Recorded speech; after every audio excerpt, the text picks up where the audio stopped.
What's up, everybody? Welcome back to another Fall Obsession podcast episode. My name is Sam Thrash. I'm your show host over here. Thank you for tuning in to another Monday morning episode.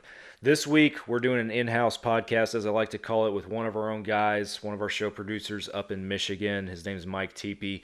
He hosts our Midwest Mindset series that we have streaming on CarbonTV. You can also find it on YouTube as well as our website, fallobsession.com. Mike is very passionate about whitetail hunting and habitat management up there in the Midwest. And that's what his show on CarbonTV is mainly about, is his habitat management efforts on his own hunting properties in Michigan and Indiana. But Mike has recently kind of stepped into a new realm of his passion, and that is offering his services as a consultant and a land specialist to other hunters in the Midwest to consult on their properties and try to share his passion and love for whitetail hunting and habitat management through that. So we hop on here not just to talk about deer hunting, but to talk about some specifics when it comes to land management, to habitat management, to working with whitetails on small properties and the challenges that come with that. And I asked Mike a bunch of different questions about different realms of that, and get some different answers just from a general standpoint that hopefully you guys can take away from this podcast if you have your own small property and you're trying to figure out some stuff management wise on it with your deer population. And then, as always, you can reach out to Mike. He's now offering his services and his knowledge to other folks. So if you want to take that step and actually get him out on your property, we talk about how you can do that too. But hope you guys enjoy this conversation. I love talking deer hunting. I love talking it with Mike. It's always a good time and a good podcast. But before we get to the meat of our conversation today, you guys know the drill if you're a returning listener. I got to hit a couple points real quick. The first one being Hoot Camouflage. The guys over at Hoot are awesome. We really enjoy working with this brand.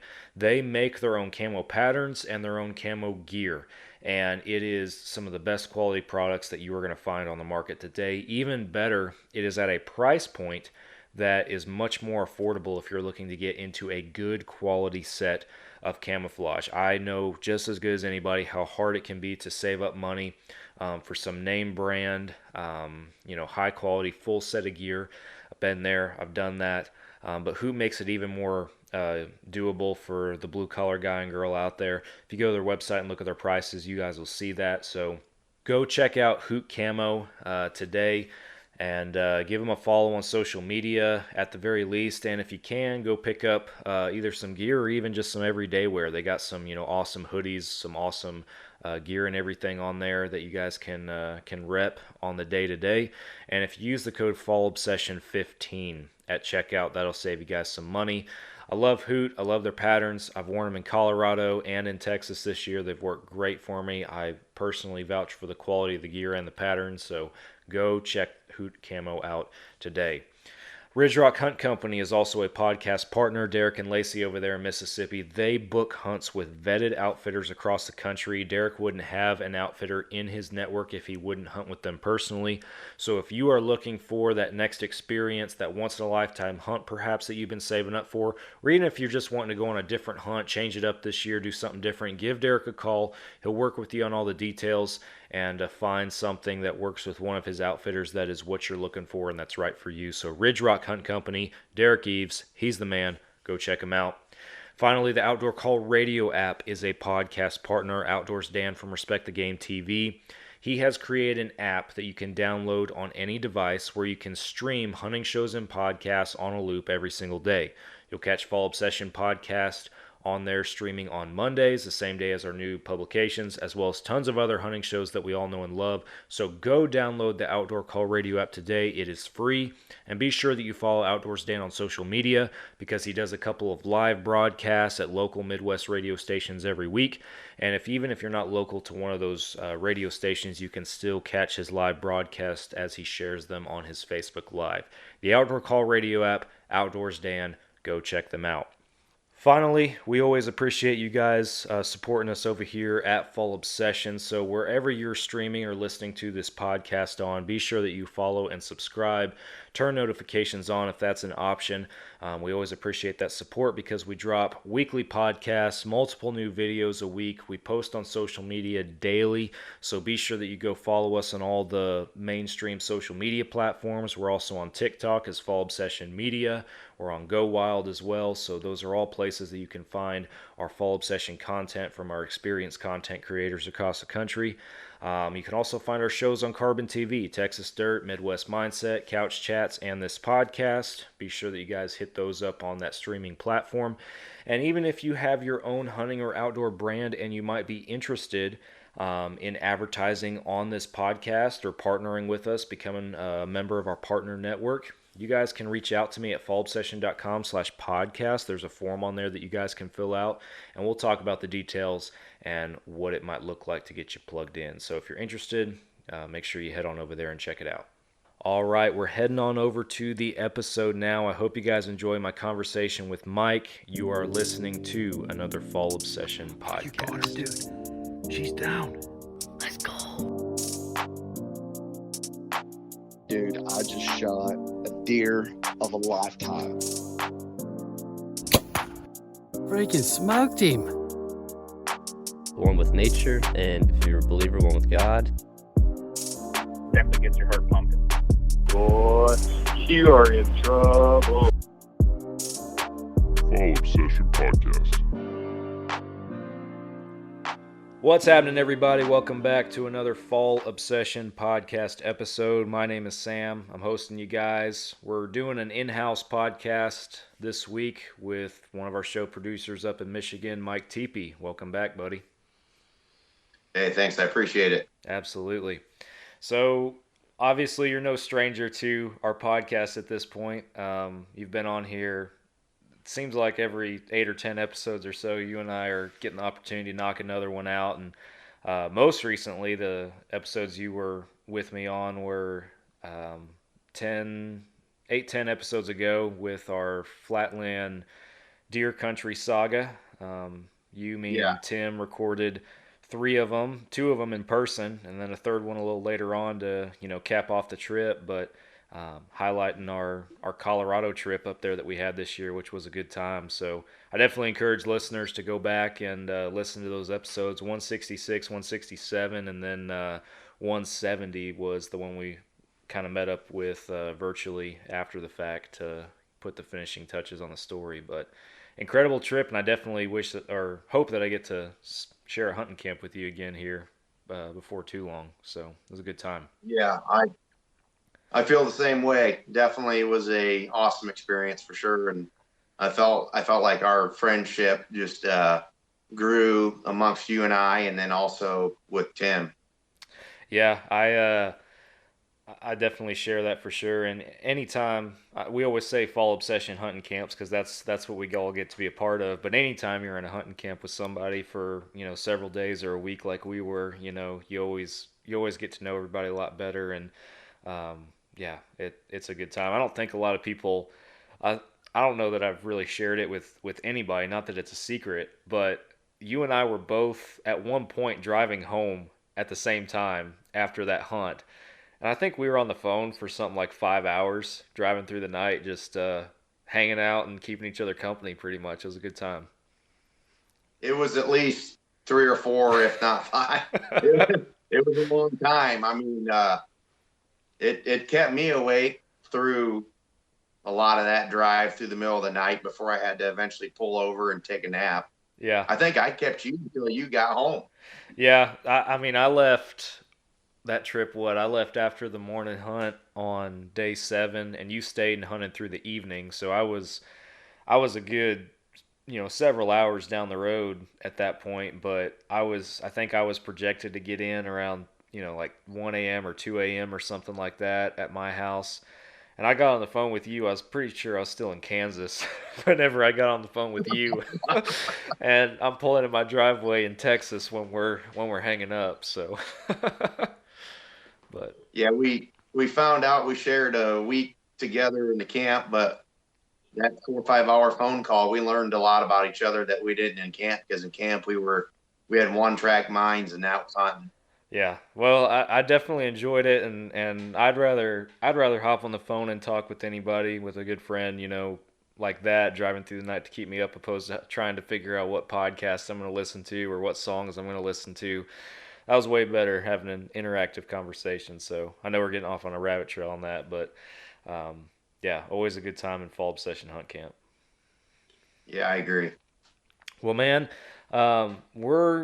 we're on here to talk about kind of like we do a lot of times with you, some Midwest hunting, but a little bit of a different spin on it this time. Um, as most of our returning listeners at least should know, you have a show on Carbon TV that you produce kind of under the Fall Obsession umbrella called Midwest Mindset, kind of a habitat management series that you've put together out there in the Midwest. We're putting the finishing touches right now in the editing room on season 1, and you've already started filming season 2.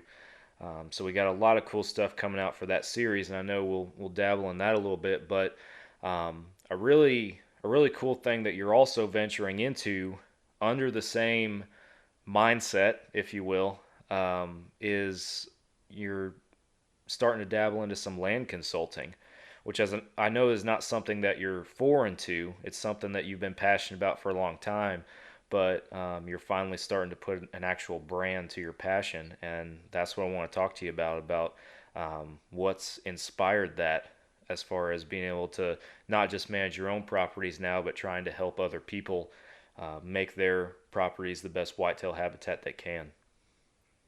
Yeah. What's inspired that? Wow.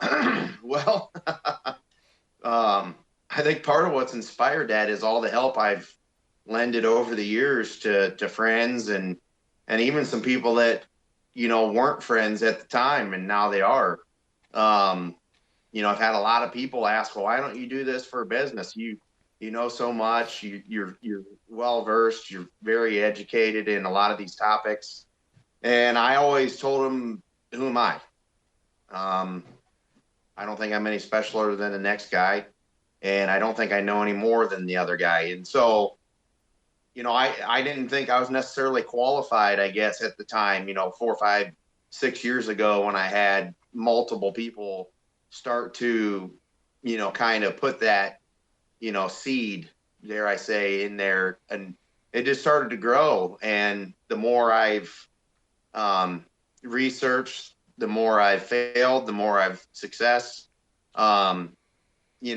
It's just the passion grows, and it's gotten to the point, I would say, since 2018, 2019, where the harvest to me anymore is the cherry on top. It's no longer the main goal like it once was. There was a long stretch where, if it wasn't 140-inch buck, I wasn't picking my bow up, my gun up, whatever weapon it was that at the time.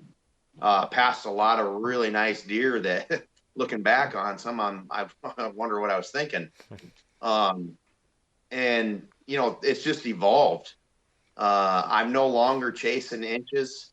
I'm still looking for mature deer, but I get way more satisfaction out of watching other people harvest their most, mature deer, biggest body deer, biggest antlered deer, you name it, whatever gets them excited. That it seems to excite me more now than when I actually have a harvest.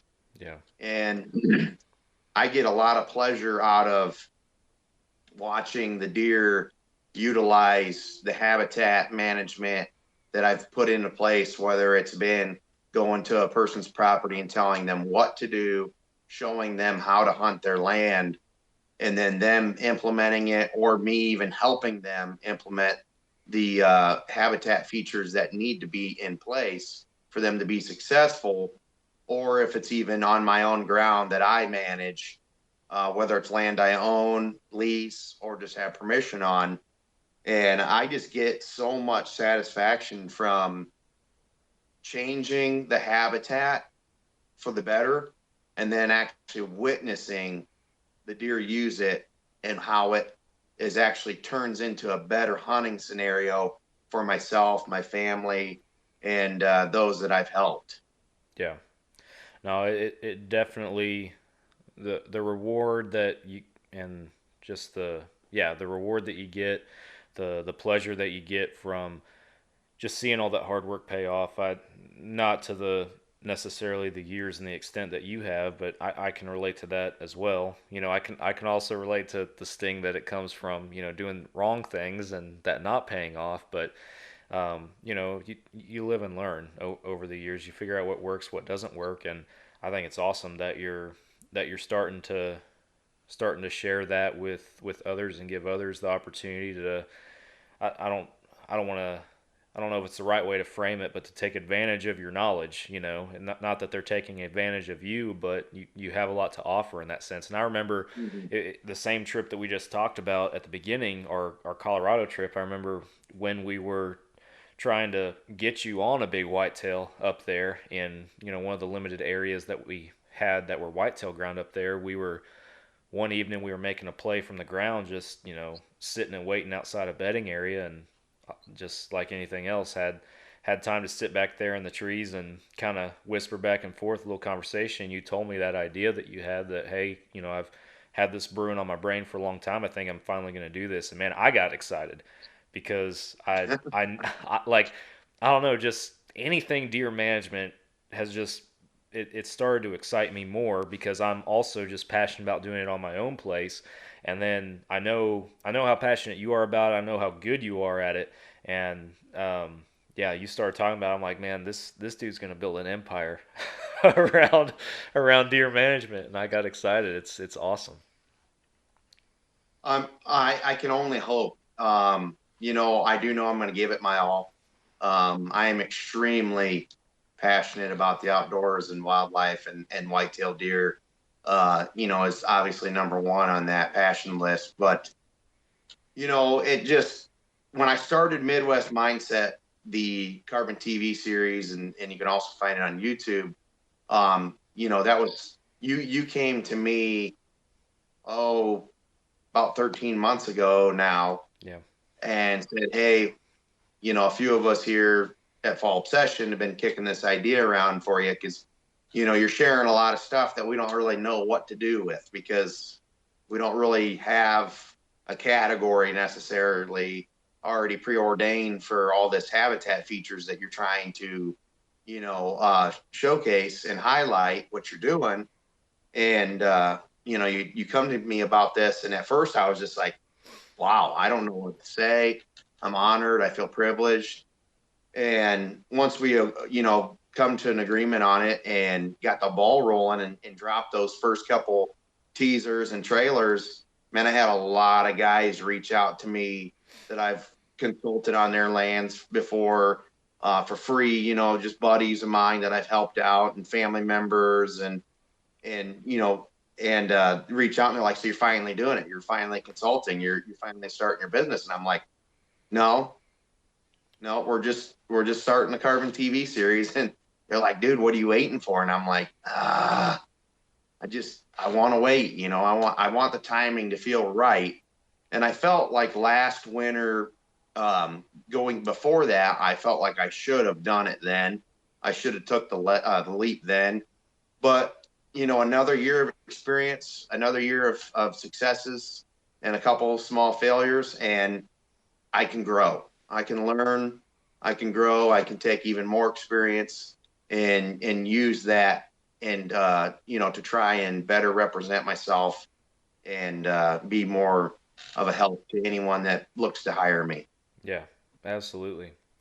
What were some of the things this year? And I know you can kind of look back into the viewers, that is, can look back into the series and see some of it. But what were some of the things this past year that you felt like you learned?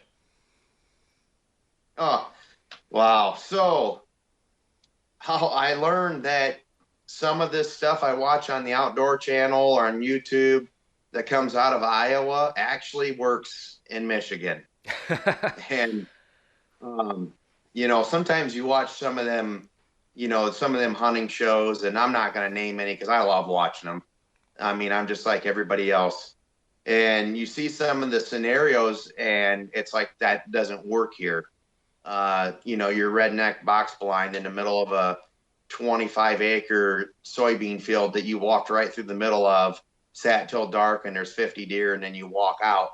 That's only one sit in Michigan. Before the next day, you're lucky if you see 20 out of those 50 now because you've educated them on your way out. And so there's so many things I see on these TV shows. Like, that's cool. I wish I could do that and get away with that, and have the deer put up with that pressure. But in a high pressure state like Michigan, or even in Indiana, where I do a lot of hunting, it just never seemed realistic. And I've been watching these guys put these scrape posts in and hang mock scrapes from them, hang an oak branch, a cedar branch, whatever, is best for their environment, like in a food plot setting, to give the deer somewhere to go right there in the middle of the food plot to give you a perfect bow shot. And I was real skeptical because I've tried a couple other gizmos and gadgets when it comes to that with no luck, literally none at all. And so I was really skeptical, but I thought, you know what, I'm going to try it. Screw it. And so I think it was September 15th, I installed the scrape post and put an oak branch in there, put a trail camera on it, nothing. And I mean, nothing. There wasn't nothing looking at it. I had it on video mode. I had a Tacticam on it, and I got pictures of deer, but nothing using it. A couple does smelling it the first week just because they noticed something new. Well, all of a sudden, the testosterone levels started to shoot up in these bucks about October 15th, and the deer started hitting that scrape. And I had deer on that scrape for approximately 45 days.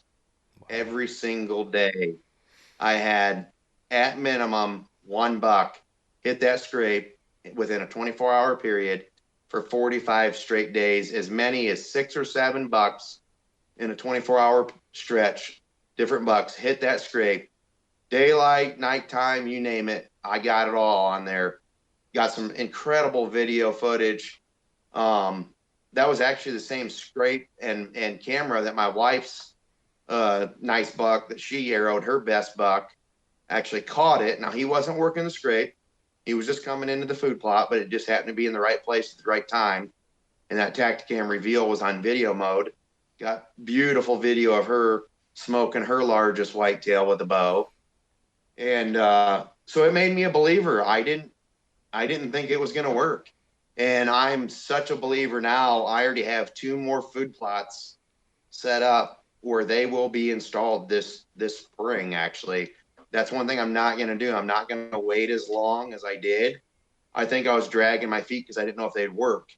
But now that I got proof, the clover plot in Indiana that I harvested my nice buck on first week of archery season, I'm going to install one there. And then the small property down the road that I've highlighted a lot in my series, I'm going to be installing one on that food plot as well. Gotcha. Yeah, you've as far as the mock scrapes and then some of that other stuff that you're doing, you've inspired us even down here in Texas to kind of, get off our butts and do some of that work ourselves, because we've been scratching our heads with some problems. It was all little problems that we had this season just throughout the year, but it built up to just making it a very frustrating season when it was all said and done. And so we've been troubleshooting a bunch of different stuff to minimize some of that. But then in addition to fixing some of the existing issues we have, we're like, well, look what Mike's doing up in the Midwest. That some of that stuff, even though this is the South, there's some of that stuff that we can take and actually implement it down here. And I'm excited. Like I got my February workday out there. I'm fixing some existing problems. I'm doing a little hog hunting, and then March, April is when we're gonna start changing a few things up there. So I'm excited for season 4 of our show down here too, to share with everybody what we're working on as well. But yeah, it's always a learning curve. One of these days, I'd love to get boots on the ground on that Texas dirt and give you a couple ideas that I had when I would walk it. Now, it'd be a little different for me, being that I've done majority of my hunting in the Midwest. But one thing that from the research I've done that stands true, it's whitetail or whitetail. And the main thing that changes geographically is just the habitat features. Yeah. Whitetail's still going to fight. They're still going to breed. They still need to drink. They still need to leave scrapes. So there's a lot of different things that translates from region to region. The only difference is maybe how you go about doing some of the features. Yeah, exactly. So what the properties that you particularly have experience working on, how big are they? I would say my average parcel size that I have had the pleasure to work on, whether it was something I hunted, owned, leased, or consulted a friend on, would probably end up being somewhere in that 30 to 40 acre range. Gotcha. And It's small ground up here, man. It's very chopped up. well, and so that was where I was going to go with that is just it. I mean, you have folks like I feel like down here in Texas, for example, we're very fortunate to have a piece and area as big as what we have because I have hunted small properties in the past as well. Unfortunately, without even the little bit of knowledge that I do have now, it would have gone a whole lot differently. I feel like if I knew then what I know now. But to your point, it seems like a lot of guys that one can either just afford a hunting lease, in general in this day and age, or guys that have been able to invest and actually acquire a property that they themselves own. It's typically around that size. It's anywhere from, it could be smaller, like 10 or 15 acres, or maybe they've gotten 35, 40, 45 acres, but it's in that window, it's in that range. What are some key things that you have found that you think just generally, I know it depends on the property and that's why you're doing what you're doing because every property is different, but what are some key things that guys can take away that work on those smaller properties that you've learned over the years? I would say the number one key thing to hunting any parcel, but it's magnified on the smaller the parcel, it's magnified, and that's how you hunt. And when I say that, I mean stand location, blind location, entry and exit, and wind direction while on stand and while getting to and from stand. The larger the property, the more room for error you have in that category. The smaller the property, the less room of error you have. Here, the piece of land that we own is only 8.5 acres. Our access in and out is extremely, extremely important. We have exceptional access in and out, especially with any kind of western wind, the way our property sets up. North wind or northwest, any kind of west, we can get in and out of the stand 95% of the time, zero problems. And I'll take a 95% of the time, anytime. I don't care what size the parcel is. Some of these properties, guys, are a little bit. You find the perfect spot. For example, you find everything you're looking for in the habitat that you're in. You find the perfect sign, and you just know if you've hunted long enough, this is an awesome spot. Everything lines up. You've got the trails that you're looking for. You've got the cover you're looking for. You've got the intersection between maybe bed to feed, or maybe you got a travel corridor where you're just getting cruising bucks during the rut. But the problem is guys will find a perfect location. I've been guilty of this time and time again. They will hang a scent in there and they will go in there and blow that out. And if they don't kill on the very first hunt, that spot's gone. It's done. You have done ruined that spot. And if you only have 10, 15, 20 acres, you've now ruined half to all your property in one set. And you cannot afford to do that when even your does have now ran off the property for sometimes 1 or 2 weeks for daylight activity, where your bucks may take 3 or 4 weeks before they come back. Now they've gotten killed on your neighbors. Yeah. So number one thing with small properties, entry and exit, how do you hunt? Yeah. That is by far the lowest hole in the bucket. You don't get that right. I know you can have the best bedding in the world. You can have the best food plot in the world. You can have the nicest water hole, the nicest mock scrape, and you might still get crap tons of overnight pictures in the middle of the dark, but you can't shoot them at night. Yep. And if they don't feel safe on your property in daylight due to human intrusion, it ain't never going to happen. Yeah. That was I'm glad you went that direction with it, because over hunting those areas, those smaller areas, that kind of stuff, I feel like um, I hope guys take something away from it with that it's not just about, and we've talked about this before on our podcast earlier when season was starting, was, not going out there opening day just because it's opening day. You go out there to hunt when it's right to hunt. And I know that can be frustrating with, especially with some people that, work a normal Monday through Friday 8 to 5 job, and they only have the weekends to hunt. That makes that more challenging. But it also comes back to, do you want to grow and see and kill big deer? And Yeah. and that's the balance. I know that we're both in our respective ways blessed to the sense that, I'm a firefighter, so I get longer stretches at, more convenient times sometimes off work, and you're self-employed, so that, you're able to, kind of adjust your schedule and such. But it's not that way for everybody, and I get that that's a struggle. But I've been that guy that's overhunted his stands and saw the negative effects of that. And even this year, I still felt like there were a couple times where I would get in a stand and I'd just be like, what am I doing here? I still caught myself slipping up a couple of times, mainly later in the year.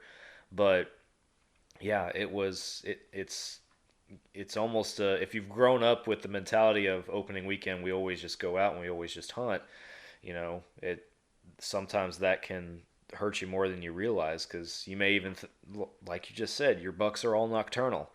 Okay, well, I'm just going to go out there and shoot a doe. Well, are you messing up that nocturnal buck from, coming in daylight here in a couple weeks or whatever it might be? So, it's always, it's a chess match, man. You got to think 4 or 5 moves ahead.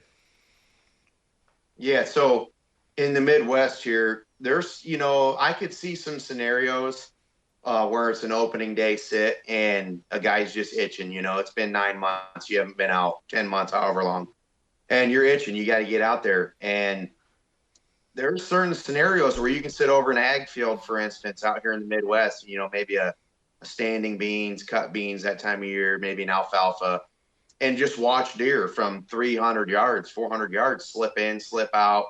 Maybe a doe wanders your way before dark and you get a crack at it and make a good shot and it dies right there in the field. You don't have to intrude back into any cover.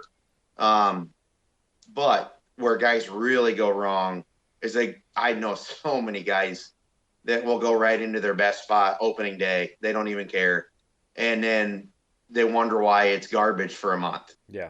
And it's like, guys, you cannot do that. If you're trying to hunt mature deer for your area, based on, every area is different. But if you're trying to hunt the deer that are mature for your area, they're educated already. They're not 1.5-year-old bucks. They're not their first, second year. And so you go slipping up like that, and they'll remember right away what happened before. They're done with you and your land. They don't trust it no longer. Yeah. Now, a doe gets in heat. She brings you by your stand. You get lucky.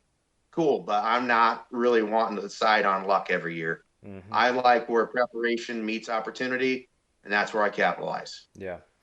I remember, because I've had a couple of friends, down here, and then another friend, actually, he's in, I think he's in Missouri now, but new to hunting in general, and they've been asking me questions about stuff, and one thing that I've driven home is like, these animals are a lot smarter than you give them credit for. And I use the example too of them even learning like our vehicles on Texas dirt, and where us being careful where we park and where we put our vehicles, because there's a lot of well traffic that comes through. But one guy asked me, he's like, man, there's that truck that comes through that, feeds the cows. The deer don't care about that. And I was like, yeah, because they know it feeds the cows. Because it's the Yeah. same color pickup. It's a black pickup. It drives out there. It puts feed out for the cows. The deer watch them feed the cows and they leave. The deer aren't threatened by that. But you get a truck that goes peeling off into their woods, that starts educating them. And that's why I always park, even if it means a longer walk in, I'm always parking my pickup on, because we have all these oil well pads on the property, and there's always these guys driving through the property in our white pickup trucks.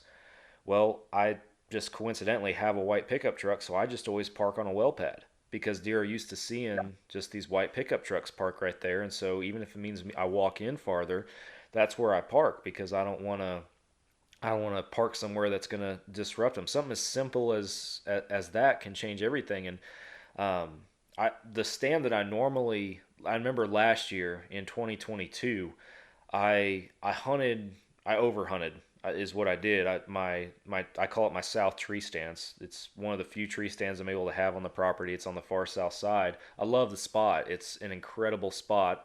The deer that I have killed on Texas dirt, I've killed most of them out of that stand. But I overhunted it. I hunted it too much, and I recognized that this year. So I was like, man, I'm not gonna overhunt that. I bet I hunted that stand probably only 4, maybe 5 times this last year. That was probably it, because I was only hunting when the wind was right and when I was seeing the pictures that were encouraging to me and that made me feel like it was time to go out there. And I remember one hunt. And I don't know if I've told the whole story on the podcast. Maybe I have, but there was one hunt where I was going. It was during the rut, or right when the rut was starting to ramp up, and there was a big, big 8-point that was coming in down there. The wind was right. He was daylighting almost every single night at that stand. I was like, this is it. It was going to be overcast, cool, a slight drizzle. I'm like, oh, this is money. This is going to be the day. And I'm driving down there, and I'm like, I got to get in early. So I'm driving down at like 1 o'clock to go get in my stand for the evening hunt. And as I'm coming down the road kind of circles this hill, goes down a bottom, and then up the next hill where my stand is. And as I'm circling, looking down that bottom, that 8-point at 1 in the afternoon is standing in the middle of the gravel road, chasing a doe. And I'm like, Oh. holy crap. And he chases that doe right down the bottom, right into that other hill, right toward my stand. And I'm like, I gotta slip in there. Like I gotta, like, he didn't spook of the truck. He was on a hot doe. And I was like, okay, I'm parking where I always park, on the well pad, on the turnoff. I'm going in there. I'm gonna kill this deer tonight. And I slip in there. Everything seems golden. It's drizzling on me. I was right gear on. I was prepared for it. And what happens? The freaking neighbor's trespassing and ruins my whole hunt. It was like, that was the stupid stuff that kept happening. And that neighbor drove that road and drove that bottom between his ATV and his pickup truck probably, I don't know, 5 or 6 times before up to 150 yards from my stand, before I was finally able to get down and have a conversation with him. But it was still, was like this whole thing's ruined, and I really didn't know how I felt about even going down in there with that, haven't seen that buck that early. But it gave me hope just watching where he ran, knowing that he was on a hot doe, knowing that he was in the area, that he was up and moving, and everything was right for the stand. I was like, if I can slip in here, like, I know I can slip in here without him winding me the way the wind's blowing. If I can get in here, I can hopefully make this work. And then there's always that stuff that's out of your control, Mm-hmm. Yeah, there's a lot of stuff that's out of your control, especially when it comes to what other humans are doing.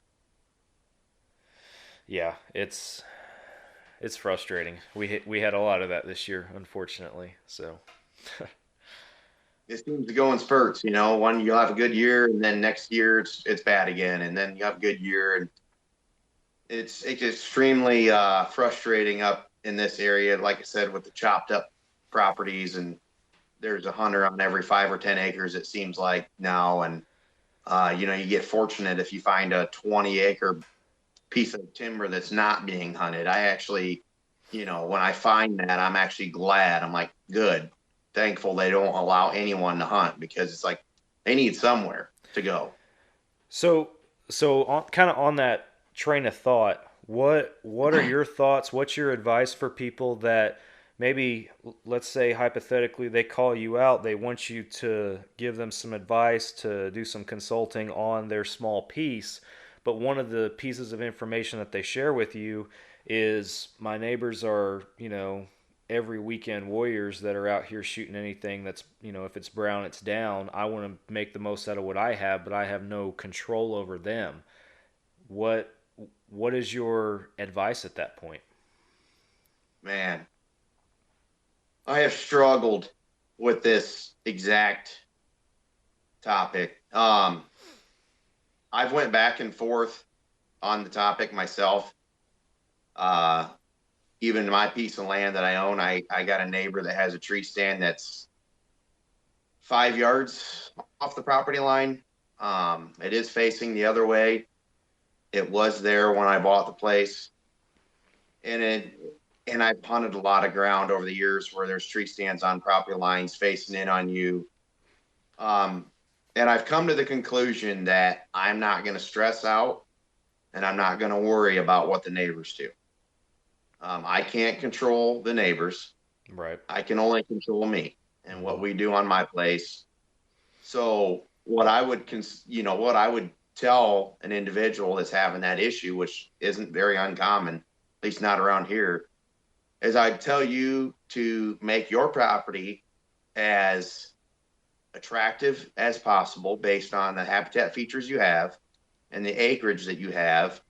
Hunt it as smart as possible. Don't make enemies with your neighbors. Not saying you have to be friends, but don't go out of your way to make enemies with your neighbors, because you just never know when you shoot that buck and it runs over on the neighbors. The last thing you want is them telling you no because you got into it about them hunting on the line or them shooting whatever they want and you not agreeing with what they shoot. I don't worry about what other people shoot. It does bum me out from time to time when I hear about the neighbors shooting 1.5 year olds. It does, because I do know I'm fighting an uphill battle compared to other places in the country. But my main thing now is just make your property as attractive as it possibly can be, so that you can try to hold the daylight hours of the deer that you want to hunt. And shockingly, you don't need that much land to take up a lot of a whitetail buck's daylight hours. They're not on their feet a lot in daylight. Yes, during the rut, they're on their feet more, but the other 75 days of the season, they're not on their feet that much during daylight. They are moving on average, maybe 200 to 400 yards on average in daylight the rest of the season.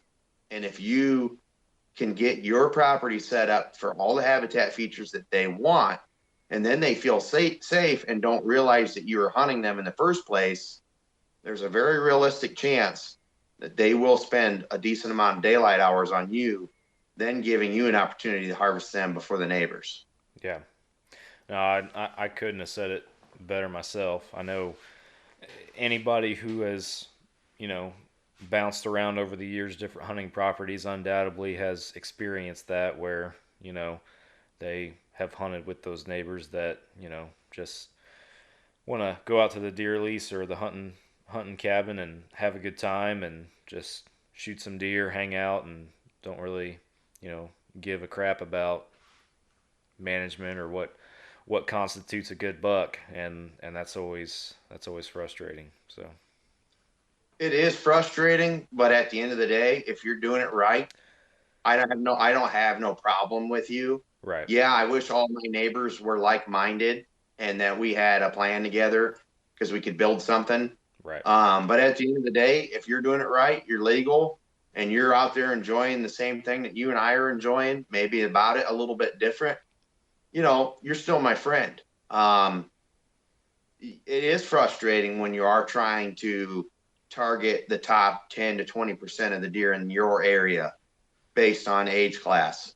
And when there's less of them getting to that age due to others not being as selective. But like I said, as long as you're doing it the right way, legally, at the end of the day, it is what it is. Yeah. No, you're 100% right on that. It's the priority is certainly people, you know, having the opportunity to hunt, having the opportunity to be outdoors. That's that's what matters most. That's what it is ultimately about. And I know for me, that's primary. That's my main number one reason for being a hunter, for being an outdoorsman, is being able to be out there in the woods, to be able to experience all that. And then the management, I would say, comes secondary to that. Doing all the work that comes with building a herd, and like you said at the beginning, then killing a mature deer on top of that is the final step 3, the cherry on top. So Yeah. Yeah. I just had a recent consultation visit with a local gentleman here, not far from my house, actually, on a very extremely small 5-acre parcel that he's owned for several years now. I think 5 or 6 years. Just got into hunting 3 years ago, gun only, and he's only getting about 3 sits a year in because of how busy he is with work. And he has not killed a deer yet in 3 years of hunting. He has passed some fawns up, but he's an easy guy to consult for because he just wants to see deer. He just wants an opportunity to harvest an adult deer. He does not care what it is. He just wants to be able to shoot an adult deer, put meat in the freezer, but he's also extremely limited on time. right. So he's actually going to be buying a crossbow just to give himself some more time to get into the woods to help increase his odds. But with the implements or the plan that we've implemented, and he actually had me come out and do some of the work since he is close to home. I was actually already able to install a water hole for him, install a mock scrape for him. We did some screening with some hinge cutting, and we still have a bedding area to cut out for him in the hardwoods. And then I'm actually going to come back and install a food plot for him this summer. But even with what we've done so far, he pulled some cameras of his own. It was 2 days ago. He said, I've gotten more pictures since you came out and we did the first habitat day than I have the last 3 years combined. Wow, that's awesome. And I was kind of shocked, to be honest with you. I figured he would notice a big spike this fall when the food plot's established, it's mature, the water hole is going good. They've gotten used to it, the mock scrapes, etc. And then the bedding, we haven't even gotten the bedding area cut out yet. But that's someone that, like we said, he's going to be quote unquote your weekend warrior. He's going to get out there when he can, and he's not brown as down. But if he gets an adult deer in front of him, he's going to take a shot. Yeah, that's awesome. Yeah, the goals change, from hunter to hunter as well, I guess. So that's awesome. Yeah, and I mean that's in my line of work, I'm very open-minded. My job is to come in and set you up with a plan that meets your goals. And if you're a gun hunter only, we're going to draw you up a different plan than if you're an archery hunter only, and vice versa. If you got kids that are involved in hunting, young kids, we're going to draw you up a different plan. We are going to do what we can to set you up with a goal that is attainable, but yet meets your standards and your requirements for what you have to work with. Yeah. Acreage wise, your availability on how often you can hunt, what weapons you hunt. There's a big list there of things that will change based on factors. Right. Exactly. So I got this question for you for our listeners. Let's take a roughly a 20-acre piece, give or take. If listeners have something similar to that, you can plug your property in if you want. What strategies change in your mind as far as the difference between a property that holds deer, that has features to it that make the deer live there, basically, and a property where deer are just passing through? What changes in a hunter's strategy as far as a habitat standpoint? Are you talking I just show up to this 20-acre piece and then I can kind of tell if it's going to hold deer or if they're just going to pass through or what we need to change? Or Yeah, so let's just take let's a 20-acre piece or two 20-acre pieces, for example. We got one that already has bedding on it that holds deer. The deer live there, and we have another one that the deer don't live there. They just mainly pass through there. From a hunting standpoint, how are those strategies as far as your approach to that property different? strictly from a hunting standpoint, okay. So first of all, the 20 acres that has actual bedding that is holding daylight deer bedding, not nighttime bedding, daylight bedding. The way that you hunt that is extremely different than a pass through 20 acres that has zero daylight bedding. Maybe you get some nighttime bedding. So if I have a 20-acre parcel that I know holds deer in daylight, I'm extremely cautious to hunt that. I will hunt it.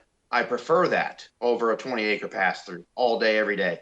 But the aggressiveness that I will show on where I will step in, where I will hang stands, how I will access, when I will hunt, weather patterns, time of year, etc., is dramatically different. A 20-acre pass through, you hunt sign. You're hunting trails. You're trying to find the best trail, the best travel corridor, the best way to ambush the most active trail where the deer will cross through in daylight, because on that parcel, you're not attractive enough to hold them.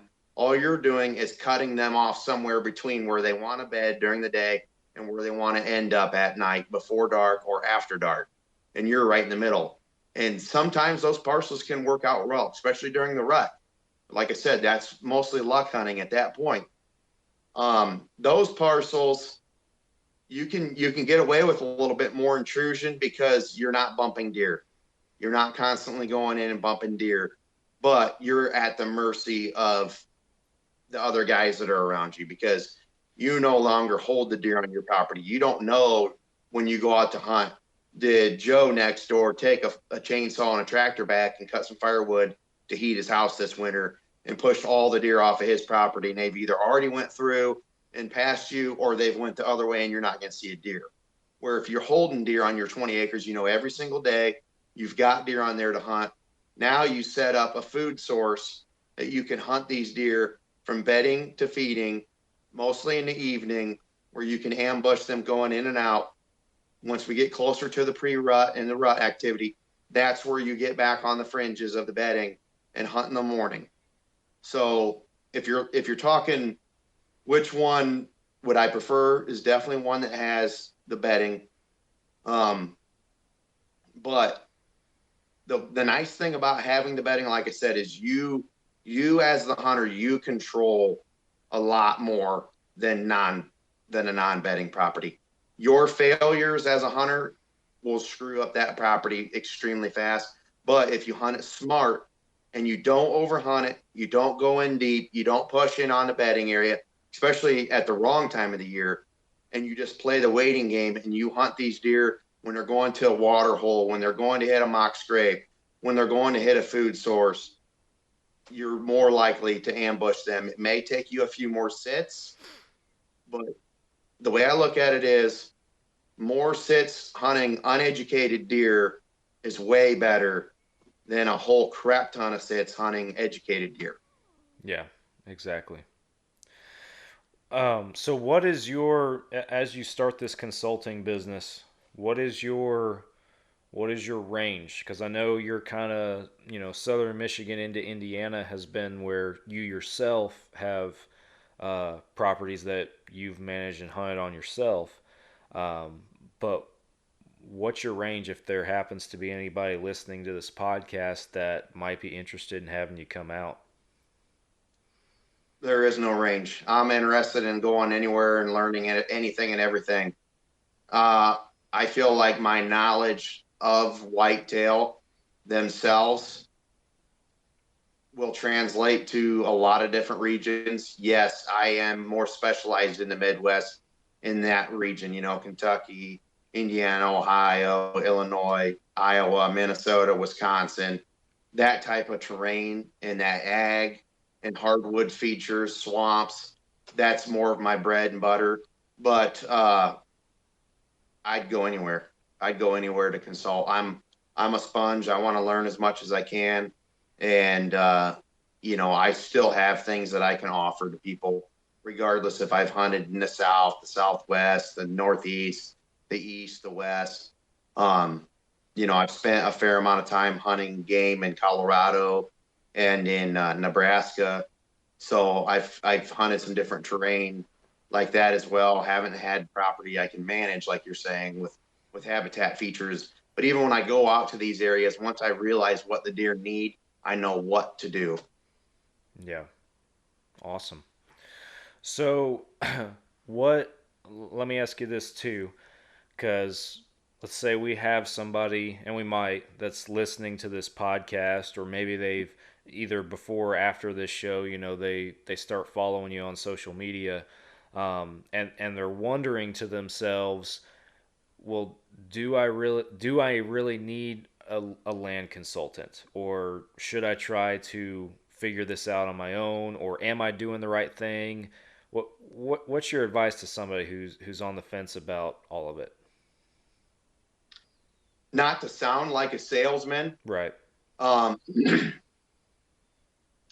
I think if you're on the fence, you already know you need someone's help. And I say that because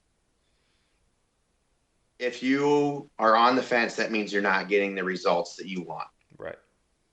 And we all know the definition of insanity, doing the same things, expecting a different result. And so if you've been at it for, an extended period of time, let's even say if you've been hunting for 5 years or more, and you're not getting the results that you desire, you don't have the mentorship in your corner to shorten the learning curve when it comes to hunting and how to hunt and the habitat features that you need, it's worth it, because you can shave years off. I didn't have a mentor when I first started hunting. And let me tell you something, if I know, like, it's so crazy, if I knew back then what I know now, what my trophy wall would look like. Oh my God. I'd have probably at least 2 deer over 200. I'd probably have another 5 or 6 over 180. And that, not trying to sound arrogant or cocky, I'm just telling you, I learned the hard way. I had some extremely exceptional permission ground back in the early 2000s, and I learned so much from failures on some of that ground that it's made me the hunter that I am, and the habitat manager that I am today. But man, I wish I could have shortened that curve and could have capitalized on some of those deer, because wow, the properties that I have now, we don't have that, they just don't have that much ground where there's that many people that are like-minded, or I don't have ground up against 1,000 acres of swamp where these deer can get the age they need to grow like that. So Yeah. I would say if you're on the fence about it already and you're not getting the results that you ultimately are desiring, that you should hire someone. I'm not saying you have to hire me, but should you hire a land consultant? I think you should. If you can afford one, I think you'll save yourself a lot of years of beating your head against the wall, and a lot of seasons at the end of the year where you're not happy with how your year went. Awesome.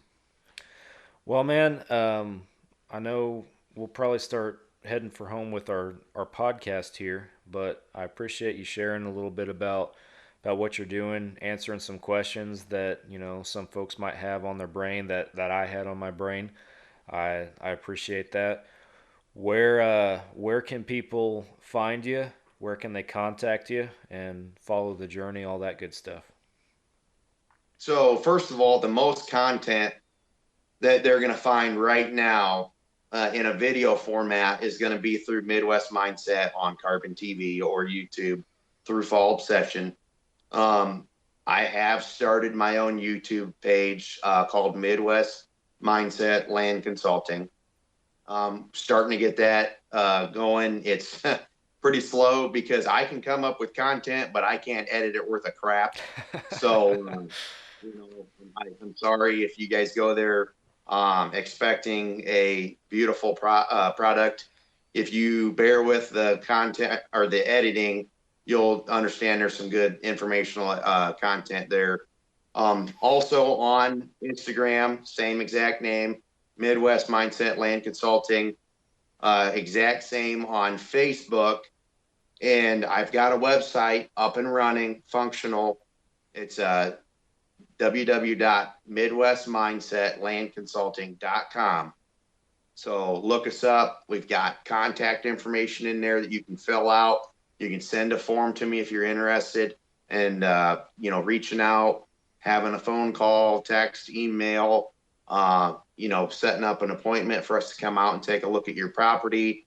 If you're within a certain radius, preferably within about 2 hours of where I'm located at here in southern Michigan, northern Indiana, we do offer habitat days. And when I say that, I mean actual coming out and doing some of the work that needs to be done on your property.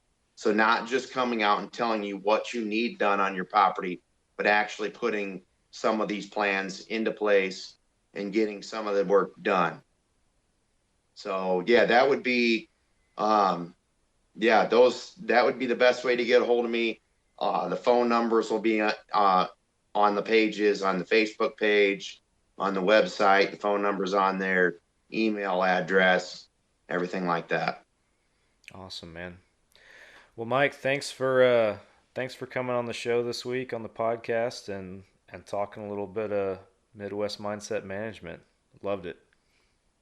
No, I appreciate. I'm honored and very privileged that you had me on for this. I appreciate that. Absolutely, my pleasure, man. Well, for our listeners, if you guys are interested in learning more about what Mike's got going on with the land consulting business, if you're interested in reaching out to him, he just told you where to get a hold of him. Be sure that you guys give him a follow on all of his platforms, and at the bare minimum, support him as he's starting up. Spread the word too, because you may not know it. Maybe somebody that you know is thinking along these lines and could use some help. And you sharing a post is all that it takes to put them in touch with the right guy. So at the bare minimum, go follow him, follow his journey, and help spread the word and share the content. Thanks for tuning into this week's podcast. We drop new episodes every Monday, so whatever podcast platform you're listening on, be sure you hit that follow and subscribe button. We appreciate it. Follow us on social media, all that good stuff. Thank you guys for tuning in. I'm back again next week for another podcast episode, and I'll catch you then.